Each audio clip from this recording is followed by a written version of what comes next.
Don't you ever compare me to Family Guy. All the way back in 2006, an argument began between South Park creators Trey Parker and Matt Stone and the Family Guy writing staff. An argument that would divide fans along battle lines to determine once and for all what qualifies as good comedy writing.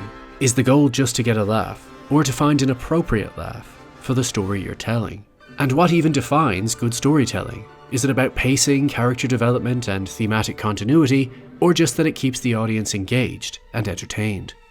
In South Park's double episode Cartoon Wars, Trey and Matt attack Family Guy's writing style, insisting that the jokes are interchangeable and have nothing to do with the plot, and that the jokes themselves are just convoluted combinations of words that could easily be constructed by Manatee selecting random balls with words on them from a ball pit.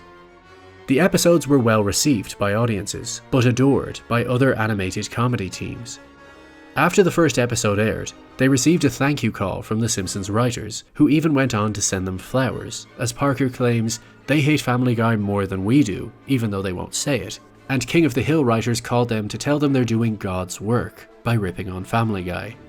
So there's something about Family Guy's writing style that frustrates other animated comedy writers, clearly viewing it as the entertainment equivalent of fast food. There was this very animation solidarity moment where everyone did come together over hatred for Family Guy. But is it just jealousy? Are they merely missing how skillful it is to actually write these gags? Or are they seeing something that fans don't? Let's find out. This is South Park vs. Family Guy, a completely unnecessary examination. Now, as much as we all have our personal preferences, let's not pretend that both of these shows are not, at least on some level, funny. Both have been running for over 20 years for a reason. They have episodes with excellent premises, iconic characters, and laugh-out-loud moments. They even have a lot in common. But the writing teams, philosophies, skills, and styles are very, very different. Let's start with the basics. What exactly is Family Guy's style of comedy writing? Unlike most other animated series, Family Guy merges linear storytelling with surrealistic comedy asides and cutaway gags. This means that Family Guy does tell a story, just like The Simpsons, American Dad, and South Park. But in the middle of its story, it may unexpectedly drift aside to have fun showing what other characters are doing, even though it's irrelevant to the plot. For example, here, the story starts with the Griffins competing in a boat race against Lois's father Carter, but then the starting gun is allegedly shot by recently paroled presidential assassin John Hinckley, and Jodie Foster randomly enters the gag to compliment his shooting skills. Maybe I was wrong about you. Maybe I was wrong about all men. Or here, the story involves Chris being the frontman for a rebellious rock group, and when he jumps into the crowd, falls through the floor, and unexpectedly discovers Mayor Adam West playing poker with a group of dogs. Or they may set up a cutaway, in which one of the lead characters introduces a random memory, such as, like the time I did blank. I haven't felt this out of place since that week I lived with Superman. You remember that time I gave you apple juice and told you it was wine? Like that time I out-farted Michael Moore. Or stating an unusual idea so they can then show it to the audience. Saturday I'm giving Javier Bardem a haircut. Oh, and if Cookie Monster calls, tell him I am not talking to him until he gets out of rehab. Like inviting a turtle to a cocktail party. All of this makes Family Guy fast-paced and feels more like a variety show of random jokes, not committed to a single theme or storyline. Like any form of humour, the joke derives from defying the audience's expectations. Sometimes through meta-humor, meaning they break the fourth wall and talk directly to the audience about the show they're watching. No clip? Nope, thought we had a clip. Nope, okay. Sometimes with surrealist asides that we couldn't possibly see coming. Sometimes through musical numbers. Sometimes through extreme inappropriate behaviour, like grown-ups acting like children, or children acting like grown-ups. Sometimes through breaking away from the narrative for a long, drawn-out, realistic moment, like when Peter hurts his knee. Or dragging out a scene in which all the characters nod to one another for a full minute in their Star Wars episode. In these cases, the joke stems from satirizing traditional storytelling, which often leaves out these imperfect moments, like stubbing your toe, using the toilet, or fumbling a social interaction, which we all know happen in real life all the time. And the joke is that it goes on for so long, in a format that usually demands brevity, whereas here they're defying your expectations by essentially wasting the viewer's time, but in a way that hopefully becomes increasingly funny the longer it persists, as it's breaking convention. But despite what Parker and Stone claim, Family Guy usually has at least one, sometimes two storylines per episode, with a beginning, middle and end, such as Peter gets a maid that Quagmire falls in love with, Brian and Stewie join the army, Lois becomes a model, and so on. The chaotic variety show structure of Family Guy is a stylistic choice, as Seth MacFarlane has proved that he can create fantastic animated series that follow a linear structure, such as American Dad. In essence, Family Guy's style is limitless. There's never a reason they cannot create or insert a joke into any story at any time to earn a laugh. But by contrast, South Park's comedy writing is a mixture of social commentary, shock value, and absurdism, told in a linear structure. A typical episode of South Park is written with a clear theme in mind, and the story and jokes never deviate from that theme. For example, if the episode is about getting older or psychics, every scene ties into that theme, moving the story forward, while finding humour through the absurd possibilities of the concept. Even in the Cartoon Wars episode, rather than outright telling you what they want you to believe, it gets expressed through the story and characters. For instance, Carmen wants to help Kyle get the Family Guy joke taken off the air, as once one joke is taken down, then every other group has a right to complain and the show will sink, clearly reflecting their attitude to free speech and entertainment, that either everything is okay or nothing is. And they also make the town decide that the best way to show they don't support the joke is to physically stick their heads in the sand. All of this ties neatly into the theme of free speech, and raises the question, what makes a joke acceptable or unacceptable? While simultaneously, Parker and Stone are ironically declaring Family Guy's jokes as unworthy, as they don't meet their personal standards. So it's tackling its theme from multiple perspectives. The benefit of writing each episode with a clear theme is that it's very easy to remember which episode each joke is from, as your mind can catalogue it in context of the surrounding story. Whereas with Family Guy, most cutaways could be swapped with the cutaways from another episode, and it would make no difference whatsoever. Family Guy is harder to mentally catalogue, as the actual storyline is often the least compelling part of the episode, as they have so many hilarious, unexpected, or memorable side pieces that your mind can't really remember what the point of any of it was. In Parker and Stone's rulebook, good comedic storytelling demands that your jokes are compatible with the story at hand, and not just random gags. Whenever we're bringing in new writers, we always know the gaggy writers, right? Which are the ones that no matter what you're talking about and how deep of an issue or whatever character arc or whatever it is, they're just throwing out a gag. And it's just like, yeah, and then he says this. And it's like, that has nothing to do with what we're talking about. That has nothing to do with that character. You're just throwing out a gag randomly. This means the key fundamental difference in their comedy stylings is that Family Guy is limitless. It can and will randomly insert anything it thinks is funny to keep the audience entertained and along for the ride. Whereas South Park views that as cheap and easy, that the real craft of writing is limiting yourself and ensuring that the jokes fit with the character arcs and theme.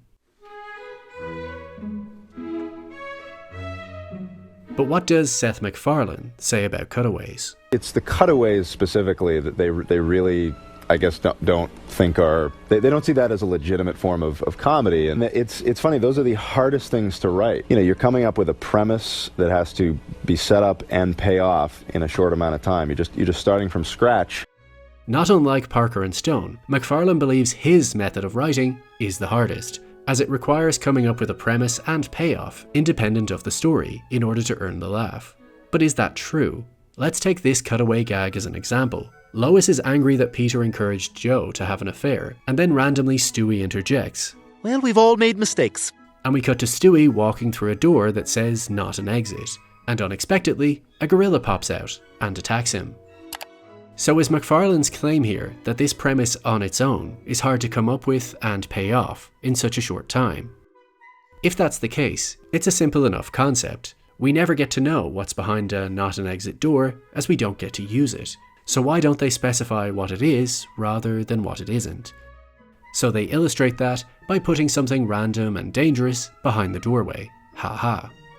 Or is his claim that it's funnier to cut away than just being restricted to that one scene in that one story?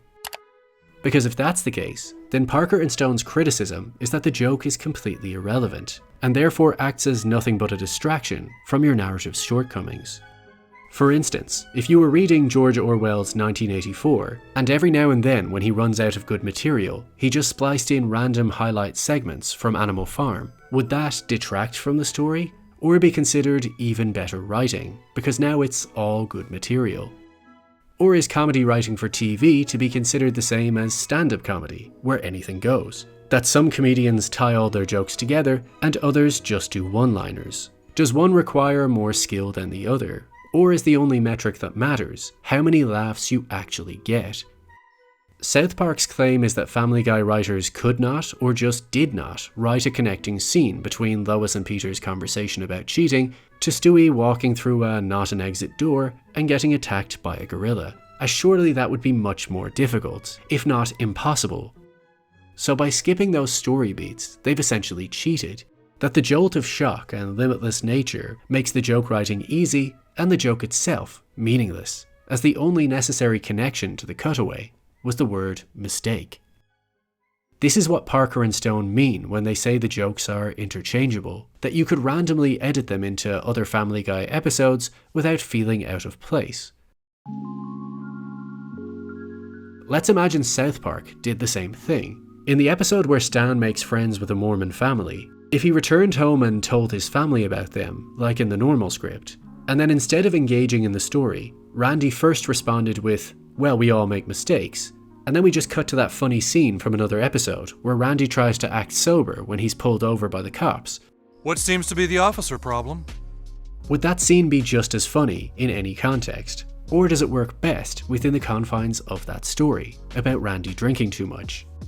It's certainly more memorable when it's in the context of a complete story, but as an independent gag, admittedly it is still pretty funny in either format. But just how often do Family Guy do this?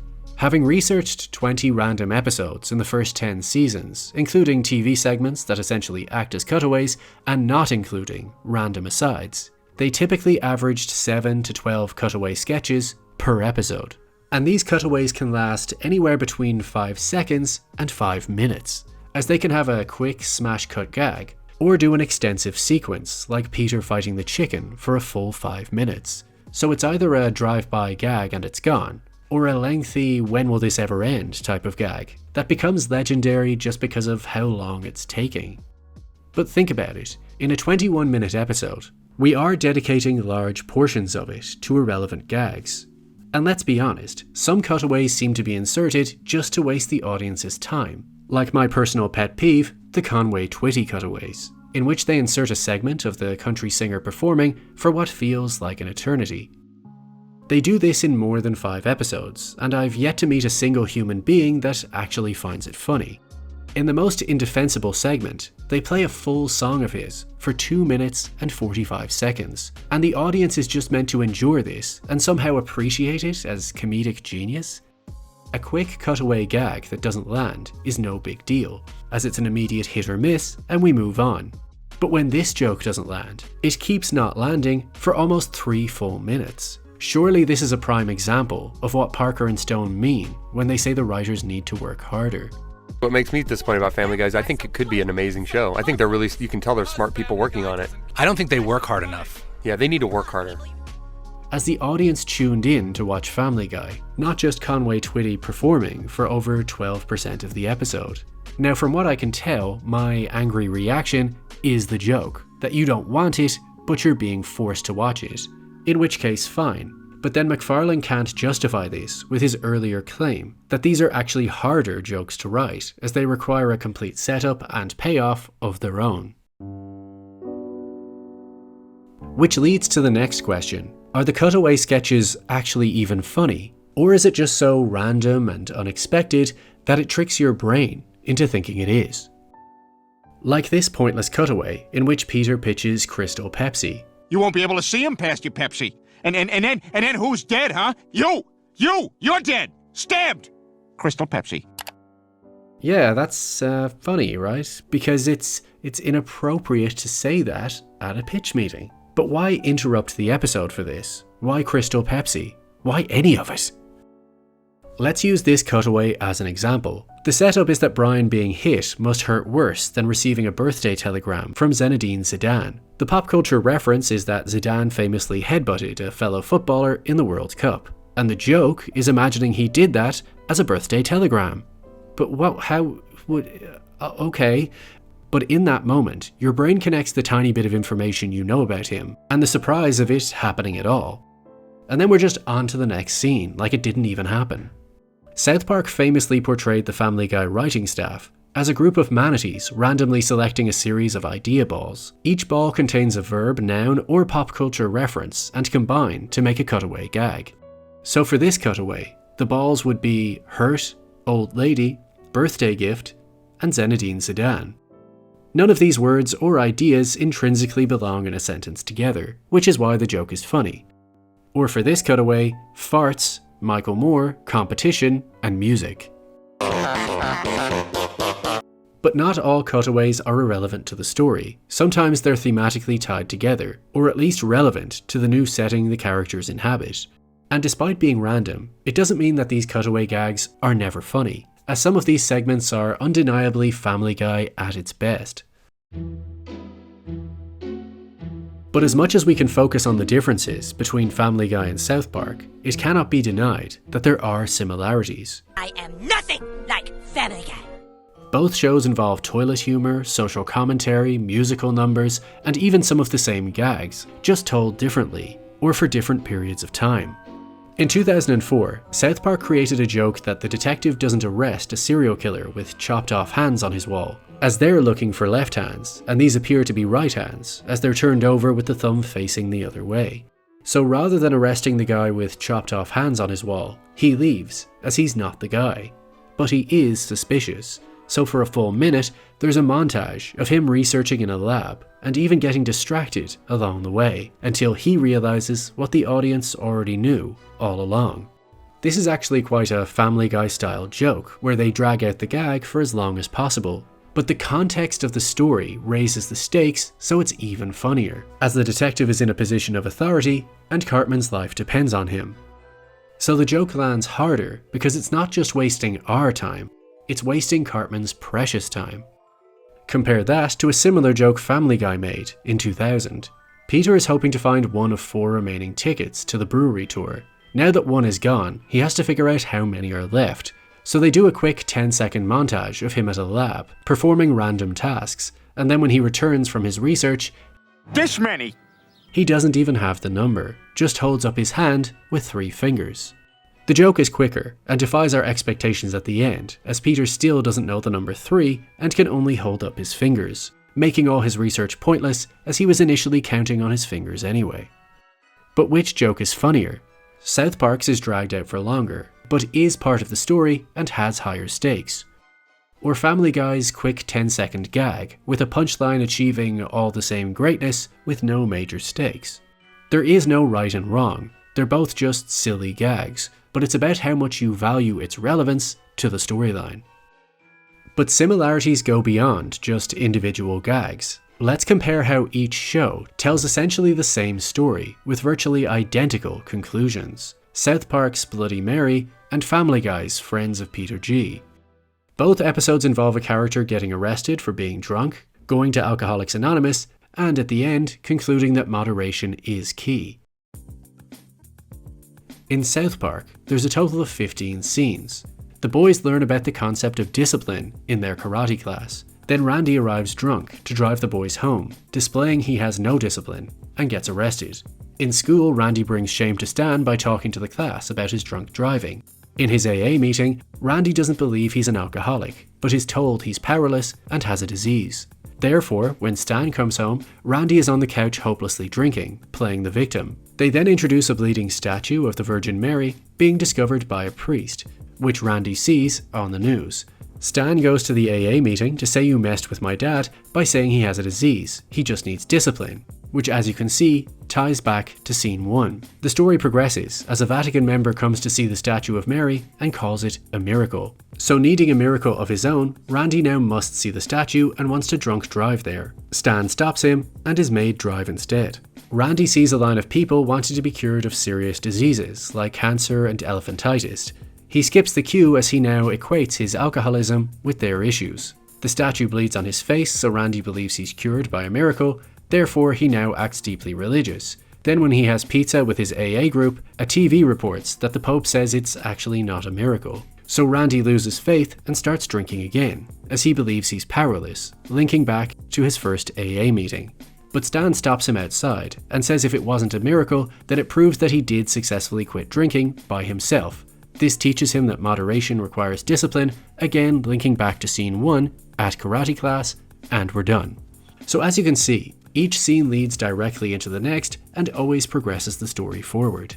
The very first scene informs us of the lesson of the episode, and by having Randy believe anything he's told by authority figures, it allows Parker and Stone to provide real social commentary on the issue of drinking. The jokes are all based on Randy being a drunken fool, or playing the victim, or commenting on AA's explicit ties to organised religion. Now let's see how Family Guy dealt with the exact same theme and lesson. They did it in 17 scenes. Peter and Brian go to the cinema, and we get a funny aside about how studio logo intros are hard to decipher from the movie actually starting. They decide to get drunk and there's commotion, and they end up arrested by Joe. They go to court and are sentenced to 30 days of AA. Over breakfast, Brian expresses that AA is stupid, a random cutaway gag of an old poet writing the rap lyrics to Kanye West's Gold Digger. At their first AA meeting, Peter listens to other people's stories and then tells his own, which is a cutaway of him drunk driving through a waterslide. Back to the AA meeting, there's talk of a higher power, which causes Brian to push back because he's an atheist, which earns another cutaway, showing how everyone was peaceful before religion came along. Then Lois asks about how it went. Brian and Peter complain about AA and think really what everyone needs is a place to drink shamelessly. So they bring booze to the next AA meeting and everyone gets drunk. Joe goes to the AA meeting due to a noise complaint, which ties Joe back in from the opening scene. They quickly convert the room to looking like a sermon for AA. Peter sings the upbeat song Mr. Booze for several minutes. After that, everyone is drunk outside, and Peter decides to drive home and crashes his car. Death comes and shows him where his life is headed if he keeps drinking, starting with him lining up his family to burn with a cigar, then sleeping with his unattractive boss Angela, then showing what it would be like if Peter never drank at all. Instead, he's lining up his family to hug them instead of burning them. But he no longer has Quagmire and Joe as friends, so he hates both outcomes and learns to drink in moderation. It ends with a cutaway gag of two seagulls at the dump drinking his thrown away beers. There are several differences between both storytelling styles, even though they both ultimately conclude the same message. Firstly, South Park has no cutaways or asides, so we can cut out 5 of Family Guy's segments right off the bat, meaning less time is dedicated to the actual story. The next is that South Park introduces its core message from the very opening scene with the boys at karate class, whereas Family Guy has no message until it's shoehorned in at the end when Peter, like Ebenezer Scrooge, is shown what his life could be like if he doesn't stop drinking so much. They also don't give Brian any revelation or conclusion at all, even though he was attending AA too. Thirdly, tone-wise, Family Guy takes its theme much less seriously. Instead, it has a 3.5-minute song, Mr. Booze, that's very upbeat and playful for a song about quitting drinking. Whereas South Park delves into the psychology of AA's messaging and how it could be teaching its members a form of learned helplessness. But what this exercise does expose is that Parker and Stone's claim that Family Guy jokes are never relevant to the story is false, as whether it's a song or a cutaway, most of the episode is spent on the same theme. Really, Family Guy is spinning 2 plates at the same time, jokes that work within their story, and then when they don't have something good enough, divert to jokes outside their story. However, it's hard not to see Parker and Stone's point, that when some episodes have 12 cutaway gags, that it meaningfully detracts from the story. But does that therefore make it bad storytelling? Well, part of great writing is ensuring that everything works in tandem. When you read a great story, you don't necessarily realize it right away, but on closer inspection, usually the theme was subtly present on each page, so that the story makes sense to you on an emotional level without needing to be spelled out to you yet on an intellectual level. You feel something about the characters and the theme, and the story then may present to you something that either confirms that message or contrasts it, to make you feel like the outcome was even more of an injustice. In great comedy writing, typically it's that the premise alone is funny enough to create numerous comedic opportunities, and the characters are all so unique that you can select the right ones for each story to maximize its potential. So let's look at storytelling done right when there's more than one storyline. In TV writing, these are typically an A story and a B story. In South Park's You're Getting Old, the theme of the episode is about time changing your taste. We start with Stan turning 10 years old and receiving a tweenwave album. His mother doesn't want him listening to that shitty music, whereas Randy used to want to be a rock star, so pretends to understand its merits. The story then diverges, with Randy trying to act younger than he is by liking modern music, while Stan can't help that he's suddenly hating all the stuff that he used to love. But Randy's refusal to let go of his dream highlights that actually he and Sharon have lost interest in one another over time and grown apart. And now Stan, who has already been losing friends, has to watch his family break apart as they're changing too, all triggered from that album he got as a gift in the opening scene. Stan is the A story, Randy is the B story, they both meet at the beginning, separate, and then merge at the end. Or in the case of Miss Teacher Bangs a Boy, the A story is that Ike begins a romantic relationship with his teacher, and the B story is that Cartman becomes the hall monitor at school. And when Kyle catches Ike and lets it slip to Cartman that they've been making out in the hallways, the stories merge, and now Cartman makes it his mission to stop them. Not because what she's doing is morally wrong, but because it's against the school rules that he's enforcing. And the school rules and people's differing attitudes to them are the theme of both storylines, so it's all neatly tied together. Nice. This isn't unique to South Park. Family Guy can do this too. In Season 3's Brian Wallows and Peter Swallows, the A story is that Brian falls into depression from loneliness and winds up caring for a cranky elderly woman who he falls in love with, while the B story involves Peter growing a beard that attracts swallows to use as a nest. He can't get rid of them at first, but then falls in love with them and won't let them leave. And then thematically, the two stories mirror one another at the end, as Brian has to learn to let go of Pearl as she passes away from old age, and Peter has to learn to let go and release the birds back into the wild, which is beautiful thematic continuity.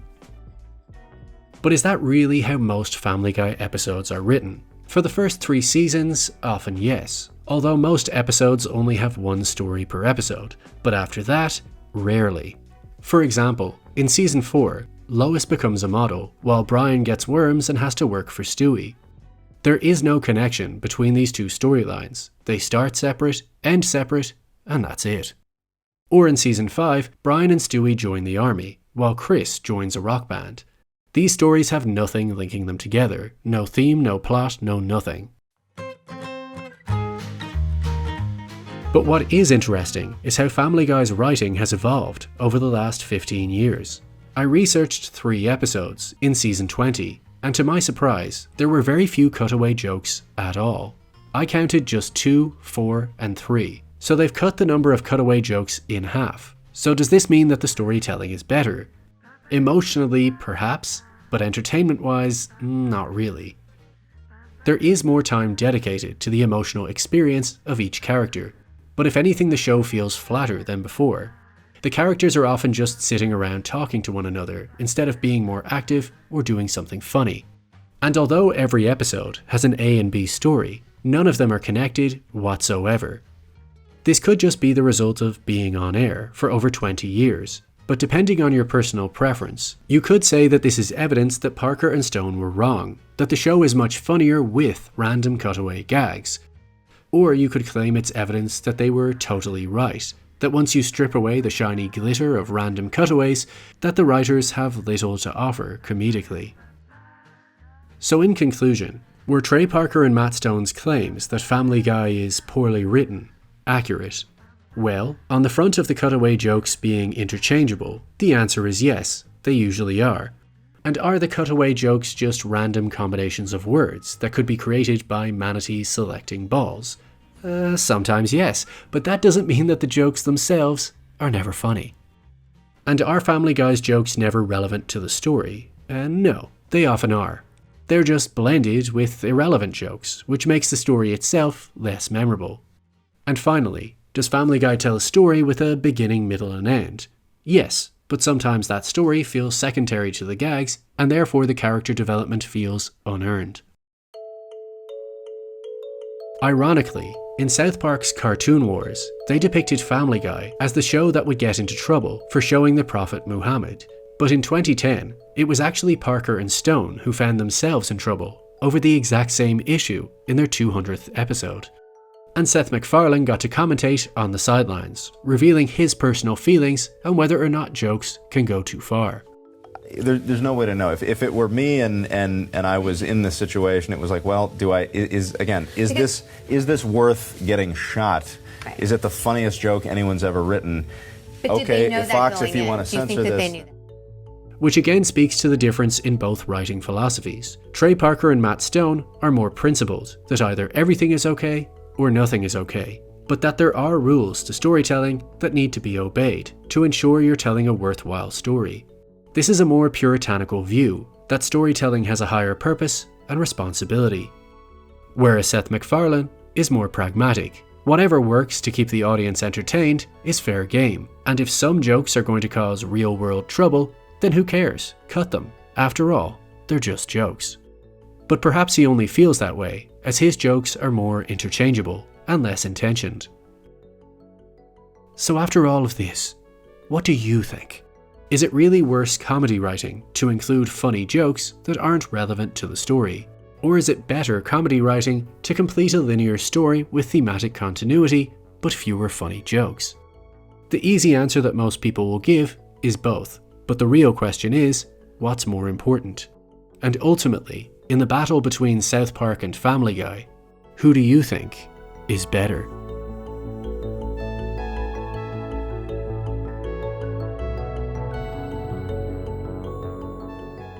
If you enjoy content like this and want to see more of it, please do consider supporting me on Patreon, as it really does make a difference to how much content I can pump out. Or if you can't afford that, then simply like the video, subscribe and leave a comment down below to help the algorithm do its thing.